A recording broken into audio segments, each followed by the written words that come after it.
Hey everyone, and welcome back. This is how I shade with marker tutorial, and I know I did one a while ago, but I wanted to make an updated one now that I know how to edit. So yeah, first of all you pick the base, mid-tone, dark colour and blush for the skin, and then you lay down the lighter shade first, and afterwards you can always build up on that.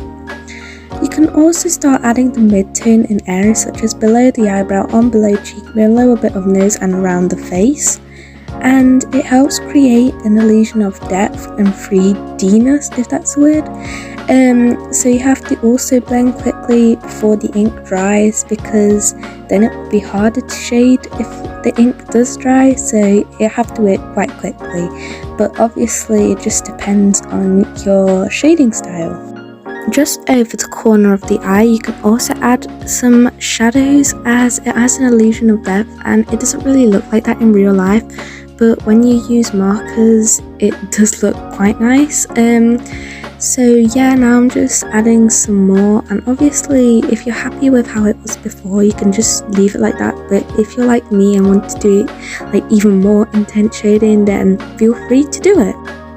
I previously, a few seconds ago, I added instructions on how to use blush, so I'll just repeat it again if you can't read it at the same time as I'm speaking. So when you add it, it's best to add it for lighter skin tones, as if you use it for dark ones it will look quite splotchy and then the paper will look all weird and all that. So if you do want to give blush for a dark skin, I recommend you use a dark red or something, as layering over with pink gives a really horrible effect. So yeah, I don't recommend you do that. But however, as I said before, when you use like a pink or something for a lighter skin tone, it works quite nicely. So yeah, I just wanted to point that out. I'm not sure if you've noticed, but I've adjusted my style quite a bit and now I'm obsessed with it.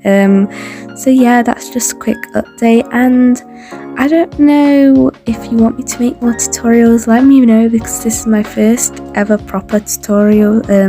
So let me know if you'd like another one. It's probably going to be an anatomy tutorial, but yeah, I think I'm going to make an anatomy tutorial next, as well as a digital video and another drawing overseas and quite a few more, so stay tuned for that. Yeah, I decided to go for a white top, as it's quite difficult to shade white, and later on I do like a quick little montage of how to shade different types of shirts which aren't white. So yeah, but another thing I recommend is using purple, like light purple of the shading, as it adds some depth and helps the shirt to not look grey if you try and make the shading look too intense. Yeah, you can see I accidentally did that. I didn't listen to my own tip. So yeah, I really recommend you do that. And as you can see, I added some purple on the edges and it gives it a sort of radiant lighting effect. So yeah, you can always try that out. As I say in the subtext, if you shade with a vibrant and a desaturated colour, it gives it a really nice effect. So you can always try that, and trust me, it gives a really nice effect. I also added some grey for the shading on the edge, and obviously don't always shade with greys, but if you've got limited colours, then it's a good thing, because most marker sets come with excessive grey, so you can always use those for shading. But sometimes I just use it just because I do, and it doesn't do anything bad with my art. I'm not sure if pink and blue count as contrasting colours, but yeah, this is like a quick little tutorial on how to blend them. So you do some upwards and downwards stroke of the colours and start overlapping them. It's quite a slow process, but it's basically more of a trust the process thing. So you keep overlapping them, not too much though, as then you'll like make it like pink and blue make purple, so you'll probably make it purple. So as you can see, I start overlapping them, and over time it slowly becomes together. And yeah, I thought the blending was good, but mind you, it was around 11 PM while I was filming this, so yeah, the lighting's a bit bad and I was quite tired, but I decided to film anyway because I was so excited to do the sketchbook. As you can see, it slowly comes along together, but I feel like I need to put more work into it. But yeah, this is a quick little tutorial, so yeah. I've cut to the part on where I start shading the complementary colours, and I decided to do shading for this red colour, so I used the pink for the base colour, and later on I added a red and then a dark red. As you can see, it's a lot easier to shade these colours together because they match each other really nicely. But I also didn't use brush for this bit. I used chisel, as I don't have any brush markers which are red, as I only have the Ohuhu pastel set and the Ohuhu skin tone set, which is brush. I might get the normal 48 set of Ohuhu soon, but yeah, we'll have to see about that. The process is the same as the other one I did, so I don't really have to talk much about it, but if you haven't noticed already, you can like rewind the video and see what colours I used for the skin on the girl if you'd like to see that. Yeah, it just shows up right now, so if you want those colours, just buy them, they're there when Ohuhu does make refills or separate markers. So yeah, I just wanted to point that out, and here is a little tour before I come on to the next part, which is right here. I'm not sure why I did this, but I hope it will help some people who want an even clearer version of this. So right here I just quickly do a base for the skin. I'm not going to do like a proper in-based bit for the skin, but I'm going to show how to shade hair and how to colour in a tight top or a loose shop, and where to put the creases on all that. So yeah, just wait until that bit. So after adding the base colour, oh, it sounds so echoey in here, and never mind. After adding the base colour for the hair, start adding the mid-tone for the shading, which basically helps the shading. Obviously, if you want, you can just keep the shading like that, but I like to colour in the bits where you can see behind the hair, like in the middle of the neck and the other bits with a darker colour, and then I just add some streaks for hair. It doesn't make sense in real life, but in marker art it does work quite nicely.